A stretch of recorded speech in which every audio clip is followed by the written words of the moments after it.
Je voulais vous... On m'a demandé de faire une petite rétrospective hier, aujourd'hui, demain, de l'Europe agricole, les fruits et légumes.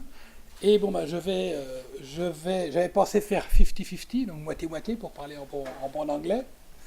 Mais je vais rapidement passer sur le passé et pouvoir concentrer plus de temps sur le futur, puisqu'il y a eu 3 événements qui ensemble sont extrêmement intéressants. L'arrêt sur le cas endive, l'omnibus et la communication qui nous a déjà été présentée ce matin par Florence. Donc je voudrais voir du côté des fruits et légumes un certain nombre de choses. Donc très rapidement, en 1996, le Big Bang, la nouvelle OCM qui démarre, la promotion d'OP commerciale, un changement complet de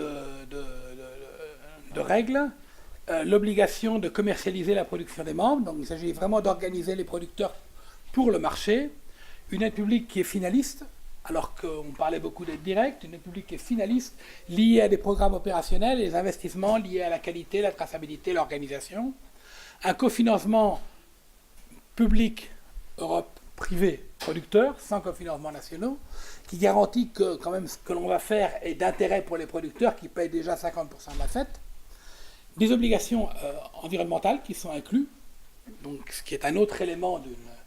Et c'est qui en fait une réforme de 96 qui est beaucoup moins moderne et en avance sur les nouvelles PAC qui sont venues successivement. En 2006, on a consolidé une figure qui pour moi est extrêmement importante, qui est la figure de l'association des organisations de producteurs. Donc que les producteurs s'organisent, mais en plus que, à côté de la fusion d'OP, etc., on puisse créer des associations. Alors les objectifs, vous les connaissez, je passe rapidement. J'en ai souligné ce qui m'intéresse le plus dans le contexte actuel. Adapter la demande en termes de quantité et de qualité. Donc on parle vraiment là d'ajustement demande-marché. Et on concentrer l'offre et réaliser des études et développer des initiatives pour l'évolution du marché. Donc c'est vraiment le noyau dur, c'est une organisation économique faite pour des producteurs orientés sur l'économie qui intègre l'environnement dès sa genèse. Bon. Le résultat des courses, très rapidement, il y avait avant, la dépense essentielle était sur des retraits, donc plus vous étiez incompétent commercial, plus l'Europe vous aidait, et maintenant, plus vous êtes compétent commercial, plus l'Europe vous aide. Plus vous avez des projets d'avenir, plus l'Europe vous aide. Donc vous voyez là les deux graphiques, c'est quand même, du point de vue conceptuel, c'est comme ça tient quand même beaucoup plus la route. Et là, vous avez, et c'est le pendant, une organisation qui est très déséquilibrée d'un État membre à l'autre. On a les grands États membres, en particulier les pays protestants classiques, la Belgique flamande, la Hollande, qui sont très organisés. On a les pays traditionnels agricoles, la France, l'Espagne, l'Italie qui se trouvent au milieu du village. Et on a, bien évidemment, qui traînent derrière tous les nouveaux États membres pour lesquels... très souvent, organisation de producteurs et coopératives sonnent à collectivisme et ils ont l'impression d'avoir déjà donné durant pas mal de temps et donc les faire travailler ensemble. Alors c'est vrai que c'est pour le marché et pas pour le parti, mais c'est quand même compliqué de faire avancer le schmilblick. Alors, les problèmes, qu'il y a une forte insécurité juridique. Et là, on a inventé la stratégie nationale. Et je dis on a inventé parce que ce que la Commission a approuvé hier, c'est la stratégie nationale. Donc, on a obligé les États membres à construire une vision de la filière qui couvre le premier pilier et le deuxième pilier. Et cette idée a été reprise et aujourd'hui fait partie des noyaux durs de l'innovation de la Commission. Quel est le problème de la stratégie nationale ? Et on l'a vécu dans le cas des fruits et légumes, puisqu'on a l'avance par rapport à la nouvelle PAC, de pratiquer ça depuis, de faire comme M. Jourdain qui faisait de la pro sans le savoir. On faisait la nouvelle PAC sans le savoir. C'est les interprétations rétroactives. Dans le secteur, on a donné, avec la stratégie nationale, beaucoup de marge aux États membres qui ont pris des mesures pour appliquer cette politique et qui ont vu comment, 5 ans plus tard, des contrôleurs ont débarqué et ils sont venus juger ce que vous avez fait dans l'année. Ils sont venus vous juger à l'année N plus 5 ce que vous avez fait à l'année N. en ayant appris, bien évidemment, durant ces 5 années, pas mal de choses, chez vous et chez les autres. Si moi, j'avais su, il y a 5 ans, un certain nombre de choses que je sais aujourd'hui, je peux vous garantir qu'il y a un certain nombre de choses que je n'aurais pas dit ou je n'aurais pas fait. Donc, dans ce contexte-là, stratégie nationale et contrôleurs qui vous disent « Vous faites ce que vous voulez, mais dans 5 ans, j'arrive et je débarque », que font les États membres? Les États membres, obligatoirement, quand ça arrive au ministère ou à France Agrimaire, on se dit « Bon, ces gens-là, ils vont venir par où dans 5 ans ?» Et donc, je rajoute des couches, à droite et à gauche. Je sais pas, on m'entend pas au fond, là Si, non, bon, je rajoute des couches à droite et à gauche. Et donc, on crée un certain nombre de complexités administratives pour être certain que dans 5 ans, le contrôleur qui débarque ne va pas me prendre.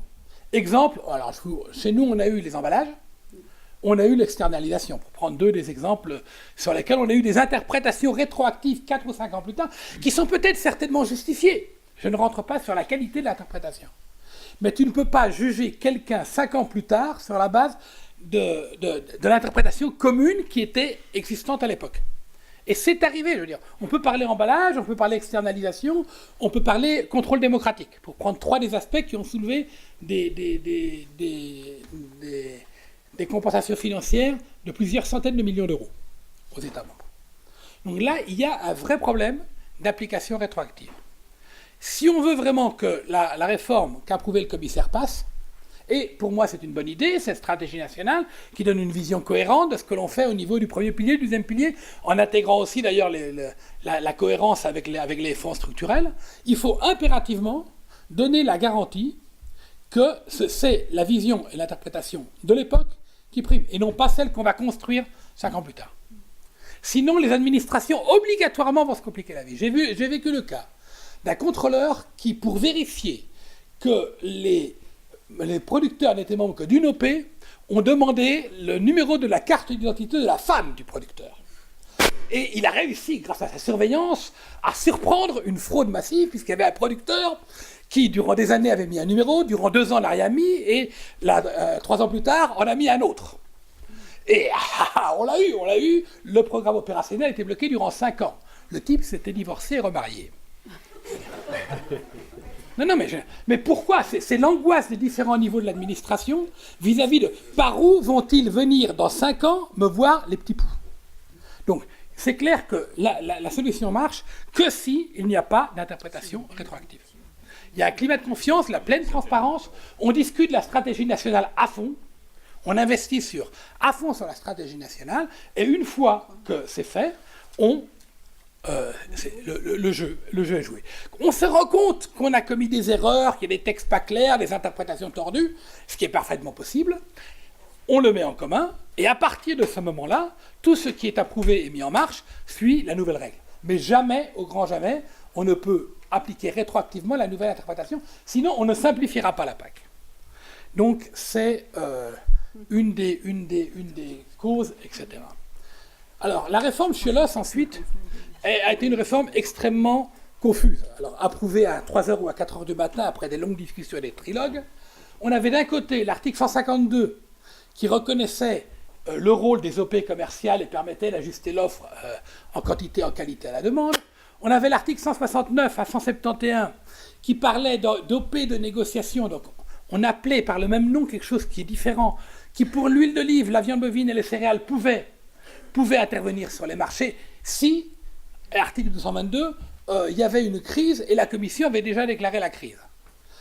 C'était extrêmement confus et extrêmement improductif. La gestion privée de la crise n'a de sens que préventive. Quand vous avez un début d'incendie, vous avez des conditions d'incendie qui arrivent, on peut demander aux habitants de la forêt de prendre des mesures et de nettoyer, et de préparer, et de faire des coups-de-feu. Une fois que l'incendie est déclaré, on ne peut évidemment pas demander aux gens il faut que les hélicoptères arrivent, les pompiers arrivent, etc., etc. Donc, la gestion préventive, oui, la gestion privée préventive, oui, mais faire que la gestion privée préventive attende que la Commission ait déclaré la crise, c'est beaucoup trop tard. Entre le moment, j'ai vécu ça dans le cas de l'huile d'olive, où on voyait que la récolte était courte et qu'il y allait avoir une hausse des prix. Entre le moment où j'ai réussi à convaincre mon équipe, convaincre mon directeur, convaincre mon directeur général adjoint, convaincre mon directeur général, convaincre mon commissaire, convaincre ensuite le commissaire du budget et les collègues du budget pour avoir du fric, etc. Convaincre les gens du commerce que ce n'est pas contraire à l'OMC, etc. Trouver le service juridique, préparer un texte, préparer, première séance, deuxième séance, vous pouvez vous imaginer que l'incendie qui couvait dans la forêt a commencé à prendre des dimensions qui étaient absolument... Là, il y a un certain nombre de nouveautés qui sont intervenues sur comment ajuster vraiment l'équilibre, comment trouver l'équilibre, l'offre à la demande. Et ces nouveautés, c'est la vie endive, l'omnibus et les propositions, la nouvelle PAC. La vie endive dit quelque chose d'extrêmement important. La vie endive, d'abord, commence par lire le texte. La Cour de justice a la bonne idée de lire le texte. Ce qui, par rapport à un certain nombre de gens qui chantaient sans avoir lu les notes du solfège, était déjà une bonne nouvelle. Ils ont lu le texte, ils ont compris plusieurs choses. Qu'on parle d'OP économiques, donc d'entreprise. Que ces OP économiques ont un certain nombre de fonctions. Que ces OP économiques peuvent créer des associations d'OP. Que ces associations d'OP n'ont pas besoin d'être des associations d'OP économiques. Les OP créent des associations d'OP pour les fonctions qu'elles lui délèguent.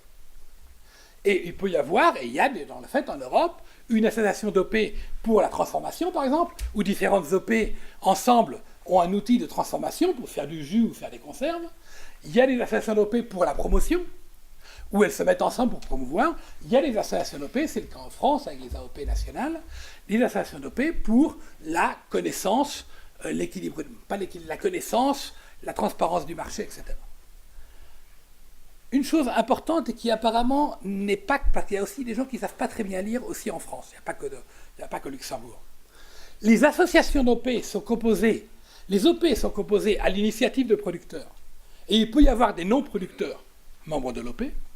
Les associations d'OP sont composées et contrôlées démocratiquement par les OP. Et il peut y avoir des non-OP membres de l'OP. Au moins dans la réglementation communautaire, je dis, parce qu'il y a des gens qui ne savent pas lire parfois. Et c'est extrêmement important. Ce que l'on a voulu, c'est créer autour de la production organisée une dynamique qui va beaucoup plus loin. Il y a des gens qui ne sont pas disposés à rentrer dans une OP parce que, par exemple, ils ont suffisamment de volume, presque autant de volume que les autres OP. Alors, ils ne vont pas se faire chier à l'Assemblée générale et un homme, une voix, etc. Ça n'a aucun sens. Par contre, ils sont tout à fait disposés à travailler avec les autres acteurs de la filière sur un certain nombre d'intérêts communs, comme par exemple la connaissance et la transparence du marché, ou la transformation, ou la promotion, ou d'autres volets. Et donc, autour de la dynamique créée par les OP, on attire, on organise une partie de la production qui n'a pas d'intérêt à rentrer formellement dans les limites, etc., mais qui a tout intérêt à participer de la dynamique collective de l'OP, la dynamique collective de la filière. Donc il est extrêmement important que cette dynamique soit le plus forte possible pour que le secteur soit le mieux organisé possible.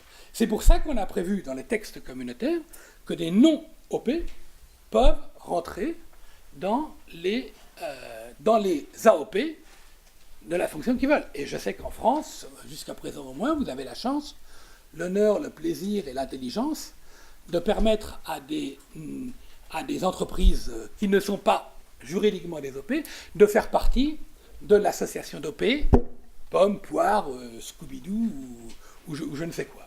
Et c'est une excellente chose. C'est une force. C'est une force qui permet d'avoir un engagement suffisamment fort et multiplicateur. Donc, oui, la Cour de justice l'a dit clairement, la capacité, les OP comme entités économiques sont couvertes, ont le droit entre elles d'échanger, à l'intérieur de l'OP, d'échanger des informations économiques sensibles et de discuter état du marché. Les AOP, à l'intérieur de l'AOP, cette protection du droit de la concurrence est élargie aux AOP quand les AOP ont vu cette fonction confiée par les OP. Et très important, le rapporteur général donc, avait limité cette fonction des AOP uniquement aux AOP économiques, et la Cour l'a étendue à comme le dit le texte, en lisant le texte, parce qu'ils savent lire et écrire, ce qui c'est toujours intéressant d'avoir des juges qui savent lire et écrire, ils ont su lire et écrire, et ils ont vu que c'est toutes les AOP, économiques, de gouvernance et d'autres, qui sont couvertes par l'exception du droit de la concurrence. Donc c'est extrêmement important. Et alors des gens disent, oui, mais ils ont fait que répéter le règlement. Oui, mais de temps en temps, il est important de s'assurer que les gens ont lu le règlement et le connaissent. Et de ce point de vue-là, nous avons un certain nombre d'ayatollahs du droit de la concurrence qui défendent le libre marché, le libre renard dans le libre poulailler, qui ont besoin d'être remis à sa place. L'exception au droit de la concurrence a été prévue par les fondateurs du traité de Rome en ce qui concerne l'agriculture. C'est une exception, donc elle doit être limitée, elle doit être contrôlée. Elle ne peut pas aller contre les consommateurs. On a 5 objectifs, dont assurer des prix raisonnables aux consommateurs. Il faut bien évidemment veiller à qu'aucun de ces objectifs ne soit agressé, même s'il y en a certains qui peuvent être mieux remplis que d'autres, mais il est clair que l'objectif d'assurer des prix raisonnables aux consommateurs est un objectif fort. Donc dans ce contexte-là, les pères fondateurs ont consolidé une exception, et ce qu'il s'agit maintenant, c'est de la mobiliser, non pas de la créer, ce qui du point de vue juridique est essentiellement différent. Donc là, c'est un élément important, et c'est d'autant plus important que l'omnibus, donc le règlement, et là on doit rendre hommage à Michel Dantin et Angélique Delahaye, qui ont beaucoup travaillé sur le dossier. L'omnibus, alors j'ai pas encore vu le dernier texte, et ce genre de truc, je préfère le dernier texte pour voir où se trouvent les virgules, parce que parfois on vous change une virgule de place, et on vous crée des problèmes.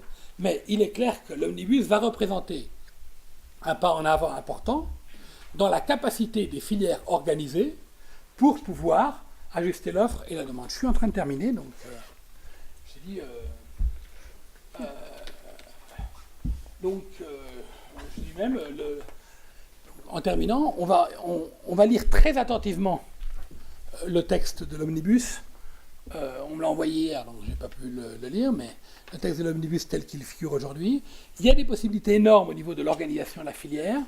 Là, tu pourras, Jacques, en parler aussi, puisque tu as été avec Éric Andrieux dans les négociations. Et je terminais pour vous dire que le diable étant le détail, ce n'est qu'un début. Grâce à la Cour de justice, l'OCM continue.